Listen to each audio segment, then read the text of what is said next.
શાળીનો પ્રશ્ન ઉપધાનની માળ માટે હતો. તમારો પ્રશ્ન સ્વપ્ન દ્રવ્ય માટે છે. પણ બંને પ્રશ્નનો એક મર્મ સરખો છે કે શ્રી સંઘની સત્તા કેટલી. બરાબર, આ પ્રશ્ન બહુ મહત્વનો થઈ પડે છે. બહુ ગંભીરતાથી આ પ્રશ્નનો જવાબ આપવો પડશે. પહેલાં મને મારી વાત આખી પૂરી કરી દેવા દેજો, પછી તમારા જેટલા પણ પ્રશ્નો હશે, ઉચિત પ્રશ્ન હશે તો જવાબ આપવાનો પૂરો પ્રયત્ન કરીશ. ઉપધાનની માળ માટે આપણે જ્યારે વિચાર કરીએ ને કે સાધારણમાં લઈ જવાય કે નહીં, તો એમાં બહુ ગંભીરતાથી વિચાર એટલે કરવો પડે. ગીતાર્થ ગુરુ ભગવંતો બહુમતીએ જ આનો નિર્ણય, બહુમતી અથવા સર્વાનુમતિ આપી શકે. કેમ કે ઉપધાનની માળના ચઢાવા દેવદ્રવ્યમાં જાય એવા કેટલાય શાસ્ત્રપાઠો છે અને કેટલાય ચરિત્ર ગ્રંથો છે કે જેમાં ઉપધાનની માળના ચઢાવા એ દેવદ્રવ્યમાં જ ગયા છે. એટલે ઉપધાનની માળના ચઢાવાને દેવદ્રવ્યથી પાછા સાધારણમાં લાવવા હોય તો ગીતાર્થ ગુરુ ભગવંતોને હક છે, પણ એ હક એ લોકો સાથે મળીને એ લઈ શકે નિર્ણય એ રીતનો છે. એટલે એના માટે હું કોઈ જવાબ ન આપી શકું, પણ એટલો જવાબ ચોક્કસ આપીશ કે ઉપધાનની માળના ચઢાવાને પણ જો દેવદ્રવ્યમાંથી સાધારણમાં લઈ જવા હોય તો ગીતાર્થ ગુરુ ભગવંતો સાથે મળીને બહુમતી અથવા સર્વાનુમતિથી એવો નિર્ણય કરે તો એમાં શાસ્ત્ર બાધ નથી, કારણ કે એમને સ્વયં પ્રભુએ એ હક આપેલો છે. પણ ઉપધાનની માળના ચઢાવા, તીર્થમાળના ચઢાવા, આવા ચઢાવાને બાજુમાં મૂકીએ અને માત્ર સ્વપ્ન દ્રવ્ય પર કેન્દ્રિત થઈએ. 14 સ્વપ્નના ચઢાવા, એમાં પણ પારનું ઝુલાવાના ચઢાવા વગેરે જે સ્વયં સાક્ષાત પ્રભુ સાથે જોડાયેલા છે એની વાત પણ હું નથી કરી રહ્યો. માત્ર 14 સ્વપ્નના ચઢાવા એટલા પૂરતી વાત હું કરું. પારનું ઝુલાવાની જે વાત છે ને એ કદાચ 200-250 વર્ષ જેટલી પ્રાચીન છે, અથવા એનાથી પણ થોડાક વર્ષ વધારે હોઈ શકે છે. પારનાની વાત 14 સ્વપ્નો નહોતા.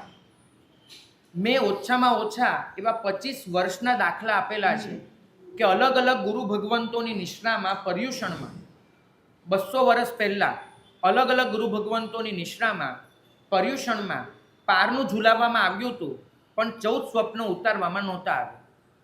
એટલે એ પ્રમાણિત કરવાનો પ્રયત્ન કર્યો હતો કે ક્યાંય પણ સ્વપ્ન ઉતારવાની કે ઝુલાવવાની પ્રવૃત્તિ નહોતી, માત્ર પારનું ઝુલાવવામાં આવતું હતું. હવે સ્વપ્ન ઝુલાવવાનું ચાલુ ક્યાંથી થયું તો આપણી પાસે એક્ઝેક્ટ વર્ષ નથી, પણ દાયકા છે. 1910 વિક્રમ સંવત, અત્યારે 2081 ચાલે છે. હવે પછી જે પણ કહીશ એ વિક્રમ સંવતમાં કહીશ, એટલે એ રીતે ચાલજો. 1910 પછી અને 1930 પહેલાં, આ 20 વર્ષની અંદર 1911 થી 1930ની વચ્ચે આ સ્વપ્ન ઉતારવાનું શરૂ થયું છે લગભગ. અને કદાચ પહેલાં 10 વર્ષ પણ ગણી લો તો 1901થી શરૂ કરીને 1930 આ લગભગ એની મર્યાદા છે. આ વખતે આ સમયગાળામાં રાધનપુર અને કચ્છ, આ બેમાંથી કોઈ એક ક્ષેત્રમાં સૌથી પહેલાં સ્વપ્ન ઉતર્યા છે અને બીજા ક્ષેત્રે એ વસ્તુ સ્વીકારી છે. કાં તો કચ્છમાં ઉતર્યા છે, કાં રાધનપુરમાં ઉતર્યા છે, પણ જે પણ સ્વપ્નો ફેલાયા છે એ પ્રદેશથી ફેલાવ્યા છે. રાધનપુર આમ કચ્છની બહુ નજીક છે, બરાબર. આમ તમે કચ્છની બહાર નીકળો એટલે રાધનપુર આવી જાય, બોર્ડર પર છે. એટલે લગભગ એ પ્રદેશમાં સૌથી પહેલાં સ્વપ્ન ઝુલાવવાનું શરૂ થયું.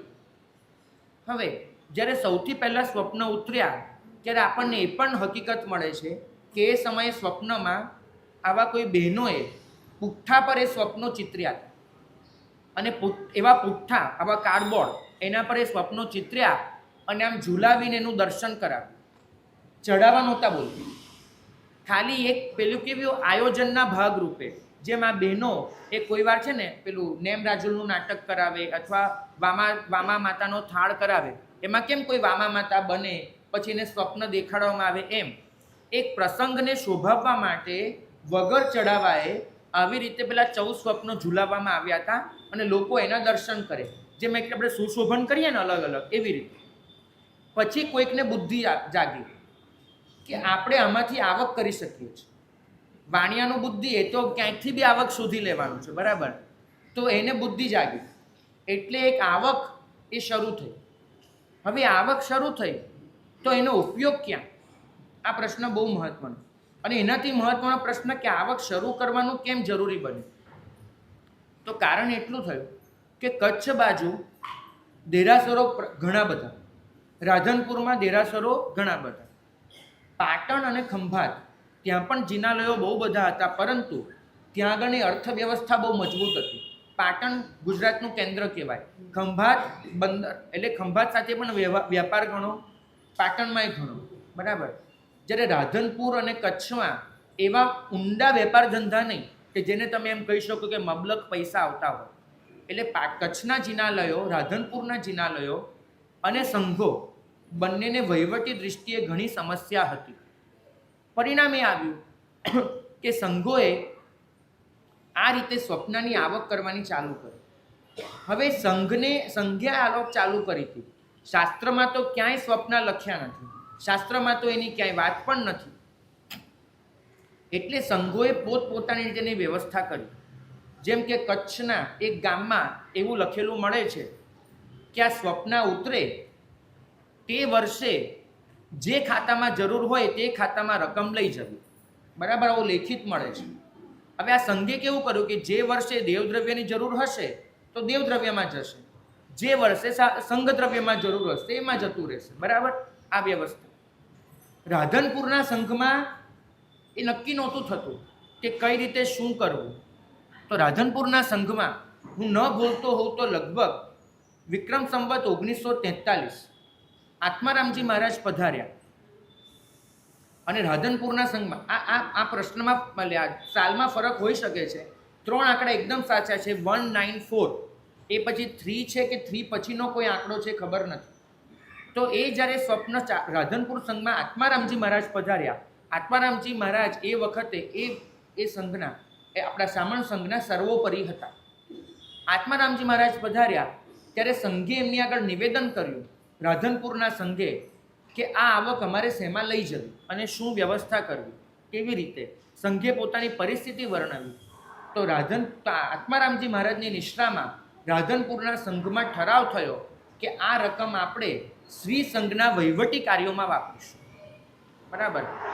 આ જે ઠરાવ છે સ્વયં આત્મારામજી મહારાજની નિશ્રામાં થયેલો ઠરાવ, એ ઠરાવ એક કરતાં વધારે જગ્યાએ છપાયેલો પણ છે. આ ઠરાવની પાછળથી નકલો પણ થઈ છે, એ નકલના ફોટો પણ છપાયેલા છે, બરાબર. આનો મતલબ એટલો તો સમજવાનો કે આત્મારામજી મહારાજ એમને જો એવું થતું હોય કે આત્મારામજી મહારાજ એટલે અત્યારે પ્રેમસુરી સમુદાય, વલ્લભસુરી મહારાજ, 2 તિથિ બધા જ આવી ગયા, એ બધાના ગુરુ છે, બરાબર. આત્મારામજી મહારાજ એટલે લબ્ધિસુરી સમુદાય પણ આવી ગયો, બધા જ આવી ગયા. એ આત્મારામજી મહારાજને એવું લાગતું હોય કે સ્વપ્ન દ્રવ્યને દેવદ્રવ્ય સિવાય કોઈ પણ ખાતામાં લઈ જઈએ તો પાપ છે, તો આત્મારામજી મહારાજે આવો ઠરાવ પોતાની નિશ્રામાં કોઈ કાળે થવા દીધો હોત નહીં. આ નક્કી વસ્તુ છે, બરાબર. તમે આત્મારામજી મહારાજને ભીરુતા નહોતી, દુર્ગતિનો ડર નહોતો, શાસ્ત્રોની સમજણ નહોતી, આવું એક પણ વસ્તુ આત્મારામજી મહારાજ માટે તો તમે બોલી ન જ શકો, એ નક્કી વસ્તુ છે, બરાબર.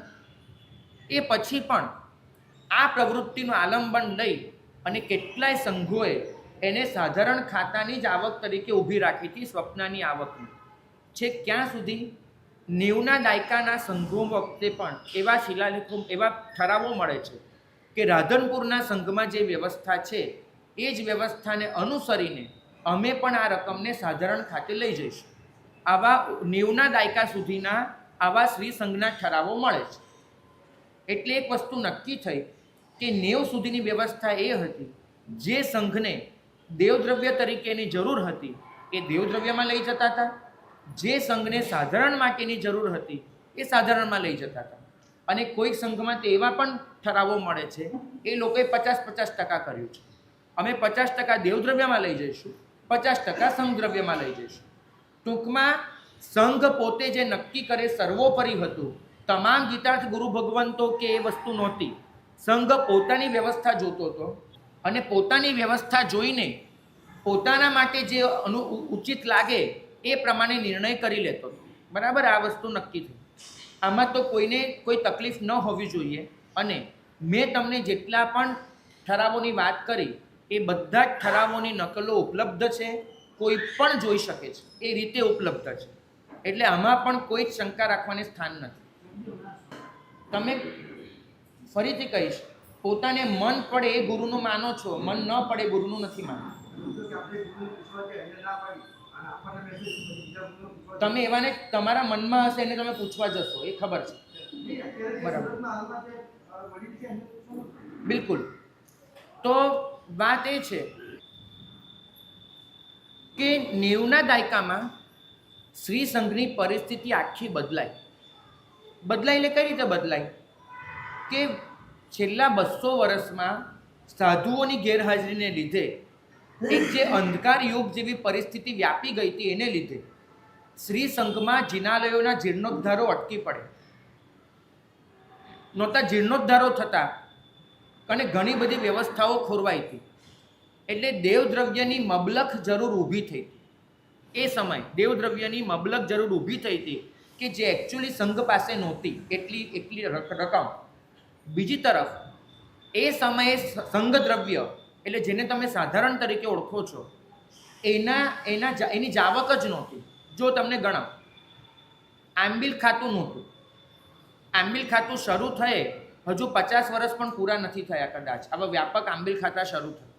આંબિલ ખાતું નહોતું, પાઠશાળાઓ નહોતી, ઘરે ઘરે અભ્યાસ હતો, પાઠશાળાઓ નહોતી, સામૂહિક તપ નહોતા, શિબિરો નહોતી થતી, ઉકાળેલા પાણીનું ખાતું નહોતું. હવે તે નીચે રસોડા કરવાની વાત નહીં હતી. અમને કોઈ મહેમાન વંદન કરવા આવે તો ઘરે ઘરે જમાડવાનું હતું. પેઢીના મુનિમોને પગાર આપવાની વાત નહોતી. મારી દીક્ષા થઈ, ભાવનગર હું ગયો હતો પહેલી વાર. ભાવનગર સંઘનો વહીવટ કરવા માટે 26 મુનિમો અને મેનેજરો હતા. 26 મુનિ મેનેજર એ પગાર નહોતા લેતા, સેવાભાવી હતા. શ્રી સંઘના નિવૃત્ત શ્રાવકો જ આ વહીવટ કરતા, એટલે પગારનું કોઈ વાત નહોતી. આ બધું જ તમે કાઢી નાખો તો સાધારણ દ્રવ્યની જાવક કઈ બચી એ મને તમે સમજાવો. બીજું, ઉપાશ્રયની તમામ સામગ્રી એ લાવવામાં શેમાંથી આવતી હતી? સંઘ સ્વયં આપતો હતો. હું મારા જ ઘરની વાત કરું કે અમારે ત્યાં હું એક દિવસ પગ લૂછણિયા ખરીદવા ગયો હતો તો મમ્મીએ મને કીધું, બેટા 2 પગ લૂછણિયા વધારે લાવજે, એક દેરાસરમાં મૂકવાનું ને એક ઉપાશ્રયમાં મૂકવાનું. બરાબર, આ વ્યવસ્થાઓ હતી. અત્યારે કેવું થયું કે તમારા સંઘના પગ લૂછણિયા બી સાધારણમાંથી આવે છે. તમે સમજ્યા? આ બેઠા છો ને ખુરશી બી સાધારણ નહીં હશે, એ બી તમારા ઘરની નહીં લાવ્યા. તો આ કેવું થયું કે આપણે સંઘ દ્રવ્યનો મબલખ ઉપયોગ કરતા થયા. મબલખ એટલે જાવક એટલી બધી વધી ગઈ. આમાંનું કંઈ જ ન હોય તો તમે મને સમજાવો કે સંઘ દ્રવ્ય વપરાય એવી સિચ્યુએશન કઈ રહી? નાના મોટા ખાલી રિપેરિંગના ખર્ચા, બીજું કાંઈ જ ન બચ્યું. પરિણામ એ હતું કે સંઘ દ્રવ્યની જરૂર નહોતી, દેવદ્રવ્યની મબલખ જરૂર હતી. એકમાત્ર ખાલી નેમિસુરી દાદા એમને પોતાના સમયમાં જીર્ણોદ્ધાર કરાવ્યા હોય અને મિનિમમ દેરાસર 100 વર્ષ કરતાં વધારે જૂનું હોય, આજની જેમ નહીં અહીંથી લઈ આવ્યા અને તોડી પાડ્યા અને નવા જિનાલયો ઊભા કર્યા, એમ નહીં. મિનિમમ 100 વર્ષથી જૂના જિનાલયો એના જીર્ણોદ્ધાર કરાવ્યા હોય. એટલા નેમિસુરી દાદાએ કરેલા જીર્ણોદ્ધારનું લિસ્ટ 1100 કરતાં વધારે છે. બરાબર? તો એ સમયે આવી રીતે આખા શાસનમાં એક જુવાળ ચાલતો હતો. 200-250 વર્ષથી કોઈ કાર્ય જ નહોતું થયું. એટલે એ બધા વડીલ ભગવંતોએ ભેગા મળીને ઠરાવ્યું કે હવેથી આપણે આ આવકને દેવદ્રવ્યમાં જ લઈ જઈશું. જે સાધારણની વ્યવસ્થા હતી એ બધી બંધ કરાવી દીધી. ફરક સમજજો, કેમ કે પરિસ્થિતિ એવી થઈ હતી, સંઘ દ્રવ્યની જરૂર નથી અને દેવદ્રવ્યની મબલખ છે. બરાબર? એટલે આ વ્યવસ્થા ઊભી કરી. સંઘને આદેશ આપ્યો કે જે નાની મોટી સંઘ દ્રવ્યની તમને જરૂર પડે છે એના માટે કોઈ વ્યવસ્થાઓ કરો, સ્વપ્ન દ્રવ્ય દેવદ્રવ્યમાં ટ્રાન્સફર કરો. પરંતુ એ સમયે પણ વલ્લભસુરી મહારાજ, કાશીવાળા ધર્મસુરી મહારાજ જેવા જે ભગવંતો હતા એ ભગવંતોએ નિવેદન કર્યું કે અમે જે પ્રદેશોમાં વિચરણ કરીએ છીએ ત્યાં આજે પણ સંઘ દ્રવ્યની ખૂબ જરૂર ઊભી છે. માટે અમે સ્વપ્ન દ્રવ્યને દેવદ્રવ્યમાં ટ્રાન્સફર નહીં કરીએ, અમે એને સંઘ દ્રવ્ય તરીકે જ ઊભું રાખીશું. હા, એમાંથી કોઈ દેવના કાર્ય કરવાની જરૂર પડે તો એ કાર્ય કરાવીશું, પરંતુ અમે ઊભું રાખીશું સંઘ દ્રવ્ય તરીકે. પરિણામે વલ્લભસુરી મહારાજ, કાશીવાળા ધર્મસુરી મહારાજ, આ બધા ભગવંતોના નિષ્ઠાવર્તી સંઘો એ વખતે પણ અને આજે પણ પંજાબના સંઘો હોય, સાદડી પંથકના સંઘો હોય, જેમ કે નાડોલનો સંઘ છે આજે પણ તમામ સ્વપ્નદ્રવ્ય સંઘદ્રવ્યમાં જ લઈ જાય છે, દેવદ્રવ્યમાં નથી લઈ જતો. અને નાડોલમાં વિચરણ કરનારા કોઈ બી સાધુ એમને નાડોલના સંઘને એમ નથી કીધું કે તમે ખોટું કરો છો. તો એ વખતે આ ભગવંતોએ પણ એને સંઘદ્રવ્ય તરીકે જ ઊભું રાખ્યું. તો પરિસ્થિતિ પ્રમાણે આ નિર્ણય લેવો પડ્યો. આજની પરિસ્થિતિ બહુ જુદી છે. જે પ્રકારની પરિસ્થિતિ આજે થઈ છે એમાં સંઘદ્રવ્યની જાવક ખૂબ વધી ગઈ છે, બરાબર, અને એની સામે દેવદ્રવ્ય એની આવક ખૂબ વધી ગઈ છે. એટલે આજે કદાચ સંઘ એવો નિર્ણય કરે પરિસ્થિતિ જોઈને. હવે કઈ પરિસ્થિતિ જોઈને? તો આજે જે રીતે સંઘ અને શાસનની વ્યવસ્થાઓ ખલાસ થઈ રહી છે, તમે એક એક વ્યવસ્થા જોજો. સૌથી પહેલી હું કહું તો પાઠશાળા. મારી પાસે કે મારા મિત્ર સાધુઓ પાસે એવા સેંકડો યુવાન યુવતી છે કે જે લોકો એમ કહે છે કે અમને મહિને 30, 35, 40 હજારનો પગાર આપવામાં આવે તો અમે આખું જીવન પાઠશાળાને સમર્પિત કરી દેવા માંગીએ છીએ અને પાઠશાળાને કંઈક આજે જે જગ્યાએ છે એનાથી 10 ગણી ઉપરની જગ્યાએ લઈ જવા માંગીએ છીએ. એવા શ્રાવકોનું નિર્માણ કરવા ઈચ્છીએ છીએ કે જે આવતીકાલે સંઘનો અને શાસનનો આધાર બની શકે. પણ હું જો કોઈ પણ સંઘને કહેવા જઈશ કે તમારા પાઠશાળાના શિક્ષક તમે 3 શિક્ષક રાખો અને દરેકને મહિને 40,000નો પગાર આપો તો સંઘ આ વ્યવસ્થા કરવામાં ખચકાશે. આ બહુ અઘરું પડી જવાનું છે. કદાચ ઉમરા કરી લેશે, ભારતભરના સંઘો તો નહીં કરી શકે. તો સૌથી પહેલી જે જરૂર પાઠશાળાની છે એ પાઠશાળામાં આપણું ફંડ એક સરવાણીની જેમ વહે છે, ગંગાની જેમ નથી વહેતું. કારણ કે સંઘ પાસે એ પૈસો જ નથી હોતો. એ જ રીતે તમે આગળ વધો તો આપણે બીજી કેટલી વ્યવસ્થાઓ એવી ઊભી કરવી પડશે કે જેને લીધે યુવા વર્ગ એ આ સંઘ શાસન સાથે જોડાય. જે વ્યવસ્થાઓ આપણે એટલી ઊભી નથી કરી શકતા, ફંડની કમી. ત્રીજી વાત, ફંડની કમીને લીધે વારંવાર તમારે ટીપો કરવી પડે છે. જુઓ, આંબિલ ખાતાની ટીપ કરવી પડે, કોઈ જગ્યાએ કોઈ ટીપ હોય કે ન હોય, પણ અમે જે ઓવરઓલ ટીપ જોઈ છે, આંબિલ ખાતાની ટીપ, ઉકાળેલા પાણીની ટીપ, બીજી સાધારણ ખાતાની ટીપ, સર્વસાધારણની ટીપ, પાર્સલાની ટીપ, સાધર્મિક ભક્તિની ટીપ, જીવદયાની ટીપ, બરાબર. જીવદયાની ટીપ તો બાજુમાં મૂકો. હા, પ્રભાવનાની ટીપ, મીઠા રસોડાની ટીપ, પછી હવે અમારે શિબિરો થાય, શિબિરોની દરેક વખતે શ્રી સંઘે ટ્રસ્ટીઓએ લોકો આગળ હાથ ફેલાવીને જ ઊભા રહેવાનું. પરિણામ શું આવે? આપણા સંઘોની પરિસ્થિતિ તમને સમજાવું છું. લોકો આવતું કંટાળે. લોકોને એમ થાય કે જ્યારે પણ જઈએ ત્યારે પૈસાની જ વાત કરે છે, જ્યારે પણ જઈએ ત્યારે ટીપ ટપારા જ હોય છે, પર્યુષણમાં છોડતા નથી આ લોકો. એટલે આ એક વસ્તુ આવીને ઊભી રહી જાય. એટલે ટ્રસ્ટીઓ નકામા પુરવાર થાય, લોકો આવતા બંધ થાય, યુવા વર્ગ કંટાળે. એક બાજુ સંઘ પાસે મબલખ આવક હોય અને એ આવક હોવા છતાં પણ એને આવું ટીપ કરી અને ટીપ બધું ભેગું કરવા જવું પડે. આનું કારણ શું?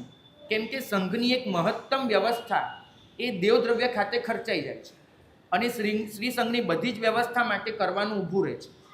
હવે આનો નિકાલ કઈ રીતે થઈ શકે? પોતે વિચારો, આને અટકાવવું.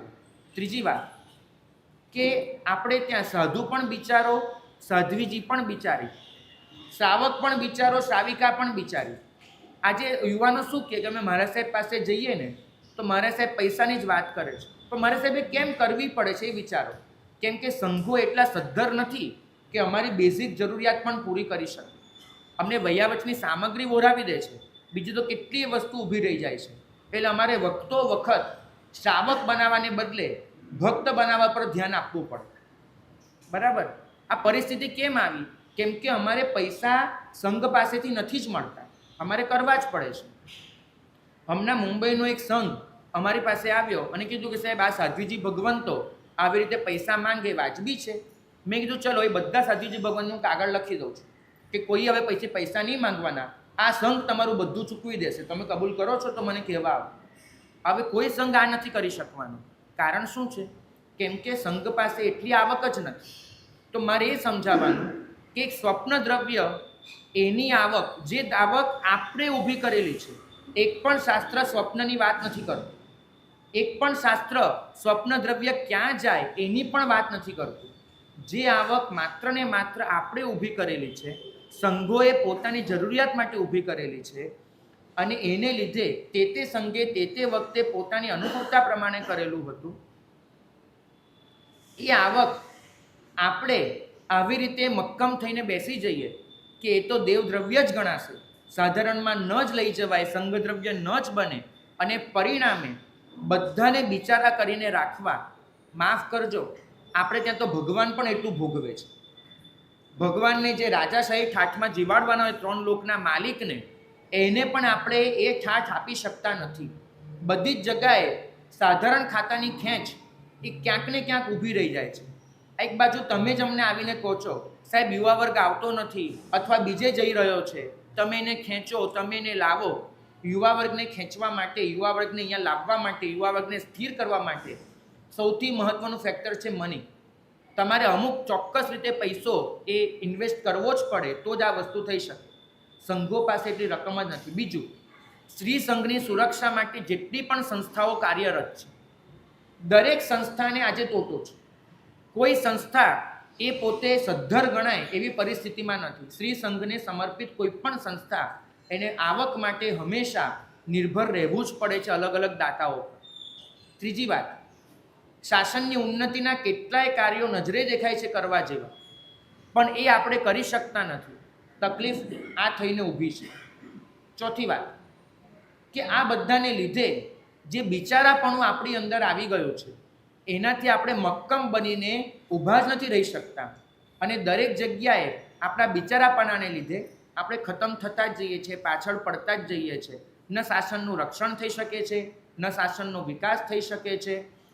તમને વિચાર કરજો, જે ભગવાન સ્કૂલો બંધાવે છે, સ્કૂલ વગર, શિક્ષણ સાથે સંસ્કાર જોડ્યા વગર જૈન સમાજ બચવાનો જ નથી. આપણે બધા જ સ્વીકારીશું, બરાબર? શિક્ષણનો પ્રકાર કયો હોય એમાં કદાચ મતભેદ હોઈ શકે, પણ શિક્ષણ સાથે સંસ્કરણને જોડવું પડશે તો બધા જ સ્વીકારીએ છીએ. કયા ભગવંતને એના માટે પણ તકલીફ નહીં પડતી હોય? બધાને જ તકલીફ છે.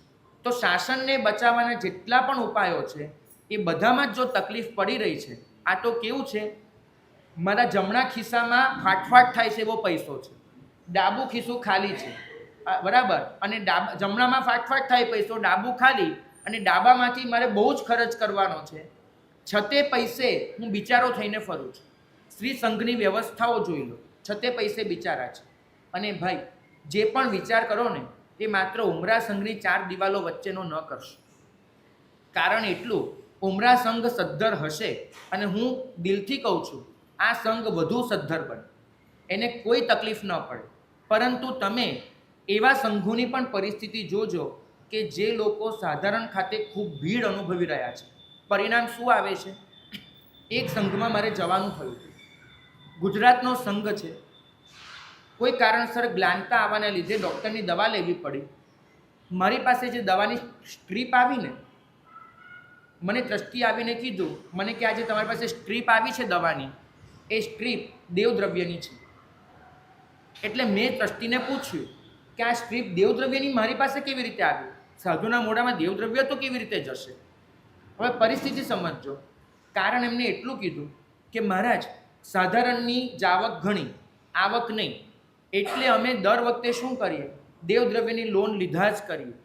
હવે સ્વપ્નદ્રવ્ય બધું દેવદ્રવ્ય બને, એમાંથી લોન લઈએ, એટલે કે સંઘો દેવદ્રવ્યના દેવામાં ડૂબતા જ જાય. બહાર નીકળવાનો એમની પાસે કોઈ જ ચારો ન હોય, કોઈ જ ચારો નહીં. બીજી તરફ એ લોકો બચાવવા માટે શું કરે? મહાત્મા આવે ને એટલે મહાત્માને કહે, સાહેબ આ વખતે આપણે એક પણ શિબિર નથી કરવાની, આ વખતે આપણે આ કશું જ નથી કરવું, સાહેબ સંઘ પાસે એટલું નથી. એટલે આખરે શું થાય કે સંઘને પમાડવા માટેના જે થોડાક પણ ઉપાયો છે એ પણ બધા બંધ કરી દેવા પડે, એટલે ઓર પબ્લિક આવતી અટકે. આ બધા દેવા ક્યાંથી આવ્યા? અને છેલ્લી મારી વાત કે હવે તો એવો ટ્રેન્ડ ચાલુ થયો છે કે જે સંઘો સ્વપ્ન દ્રવ્યને સાધારણમાં લઈ જાય છે, એ સંઘો હવે સાધારણનું દાન આપે છે અને આપણા સંઘો પાસેથી દેવદ્રવ્યનું દાન લે છે. હવે તમે સમજજો, આપણે ત્યાં સ્વપ્ન દ્રવ્ય દેવદ્રવ્ય છે એટલે આપણે દેવદ્રવ્ય આપીએ છીએ, એમને ત્યાં સ્વપ્ન દ્રવ્ય સાધારણ છે માટે એમની પાસે દાન લઈએ છીએ. તો આનો મતલબ શું થયો? તમે પોતે વિચારીને મને કહો. આ આખી પરિસ્થિતિ વિચારશો તો તમને પોતાને સમજાશે કે મેં જ પોતે આવકનું સાધન ઊભું કર્યું અને હું જ પોતે એ આવકના સાધનને જો બદલી ન શકું, ફેરવી ન શકું તો શું મતલબ? જગતગુરુનું વચન ત્રીજી વાર કહું છું, એમને કરેલી દેવદ્રવ્યની આવક આપણે જો જ્ઞાન ખાતામાં લઈ જઈ શકીએ, બરાબર, એમના વખતમાં જે દેવદ્રવ્ય હતું તો નેમિસુરી દાદા મારી સામે બેઠા છે, એના સહિત ભગવંતોએ તે વખતની પરિસ્થિતિ જોઈને જે આવકને દેવદ્રવ્યની ઠરાવી હતી એ આજની પરિસ્થિતિમાં નેમિસુરી દાદા જન્મે તો શું કરે એ મારે તમને પૂછવું છે. મને તો મારા અંતરે જવાબ આપી દીધો છે. જે પરિસ્થિતિમાં એ દાદા હતા એ પરિસ્થિતિમાં એમને દેવદ્રવ્ય કર્યું હતું. આજે જો નેમિસુરી દાદા હોય, આજે જો સાગરજી મહારાજ હોય, આજે જો પ્રેમસુરી દાદા હોય, તે કયો નિર્ણય આપે આ પરિસ્થિતિને જોઈને તમે પોતે વિચારજો. આમાં તો નહીં, સર્વસાધારણ તો ન કે 7 ક્ષેત્ર સાધારણ કે, એટલે કે સંઘ દ્રવ્યથી, બરાબર. બોલો ભાઈ, હવે મારું વક્તવ્ય પૂરું થયું. કોઈને કંઈ પણ પૂછવું હોય તો પૂછી શકે.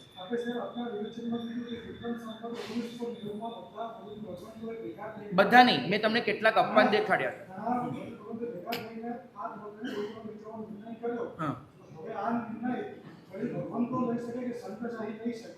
અત્યારે એવું થયું છે કે વડીલ ભગવંતો જે પણ છે આ સંઘના, એમને નિર્ણય લેવામાં મોટો ડર એ લાગે છે કે દેવદ્રવ્યનો એક હાવ ઊભો થઈ ગયો છે, એક એવો ડર પેસી ગયો છે એને લીધે, અને પોતાના જ વડીલોએ જે નિર્ણય કર્યો હતો એને ફેરવવો કઈ રીતે, આનો પણ એક ડર લાગતો હોય છે.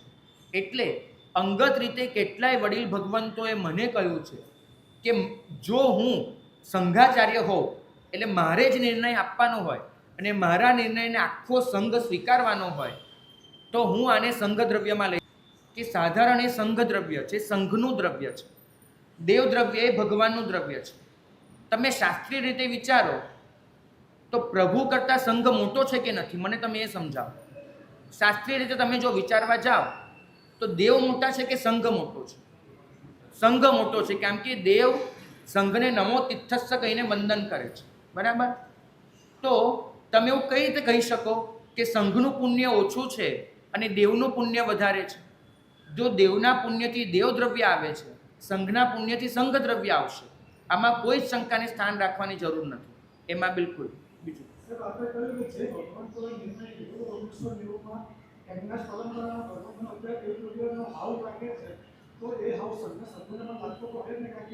હું ના નથી કહેતો, હું એમ કહેતો પણ નથી કે તમે આજે ને આજે પરિવર્તન કરો. હું માત્ર એટલું કહું છું કે તમે મારી વાત પર ગંભીરતાથી વિચાર કરો, કેમ કે આ માત્ર મારી વાત નથી. મને કદાચ એટલી હિંમત છે કે આ વસ્તુ હું ખોલીને બોલું છું.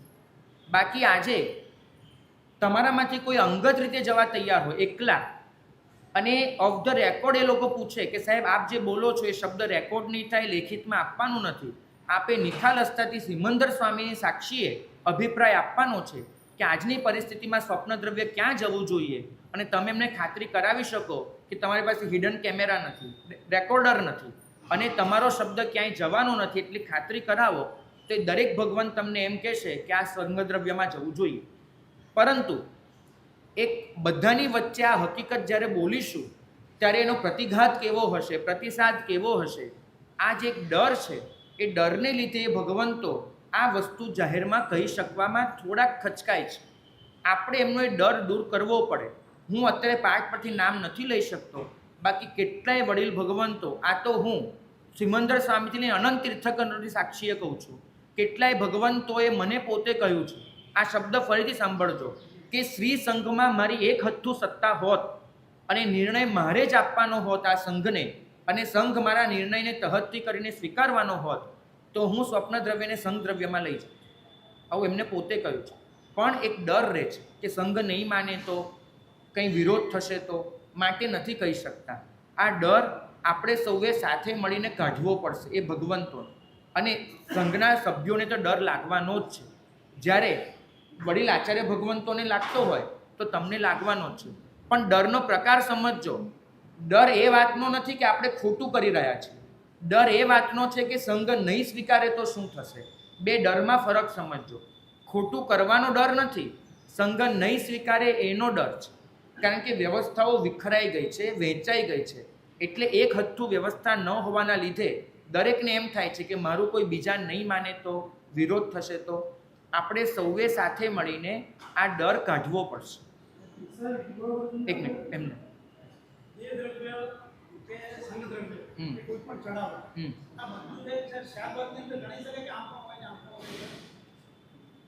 સ્યાદવાદ ત્યાં લાગુ પડશે દ્રવ્ય ક્ષેત્ર કાળ ભાવની અપેક્ષાએ. સ્યાદવાદમાં લાગુ પડી શકે છે ત્યાં પણ, એની ના નથી પાડતો, પણ એ ગીતાર્થ ભગવંતો દ્રવ્ય ક્ષેત્ર કાળ ભાવની અપેક્ષાએ ત્યાં સ્યાદવાદ લાગુ પાડી શકે. ફરીથી કહું છું, એક પ્રશ્નની ચોખવટ કે 90ના સંમેલન સુધી એ માત્ર સાધારણમાં જ જતું હતું ને અચાનક દેવદ્રવ્ય બન્યું એવું નથી.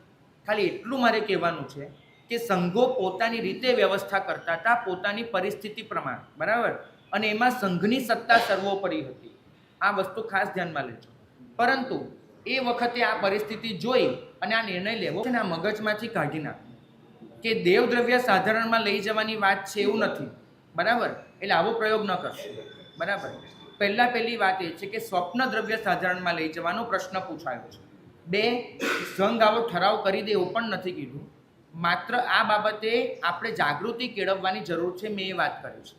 ત્રીજી વાત, તમે જે કીધું કે સાધારણમાં આવક વધશે તો એનો દુરુપયોગ થશે એવી સંભાવના તમને દેખાઈ રહી છે.